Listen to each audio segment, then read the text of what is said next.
Good morning, কেমন আছো তোমরা? আশা করি সবাই ভালো আছো। তো দেখো, ভাদ্র মাসে নাকি সব জামা কাপড় মিলতে হয়, তো আমিও মিলেছি। এখানে সব ব্লাউজগুলো, আর ওখানে দুটো শাড়ি আছে রে, দেখো।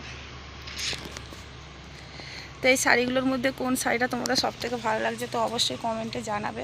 তো এখনও অনেক শাড়ি আছে, তো সবগুলো বের করতে পারিনি, একা এত মানে গোছ করতে পারবো না, তাই জন্য সেই জন্য। তো সবথেকে কোন শাড়িটা ভালো লাগছে তোমরা কমেন্টে অবশ্যই জানাবে।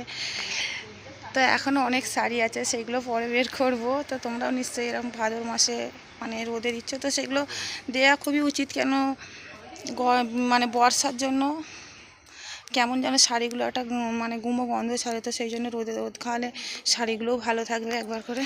তো দেখো, তো এর মধ্যে কোন শাড়িটা ভালো লাগছে অবশ্যই কমেন্টে জানাবে। আর এই পুজোতে একটা নতুন ব্লাউজ নিয়েছি, দেখো লাল কালারের। তো কেমন লাগছে অবশ্যই কমেন্টে জানাবে। তো টাটা।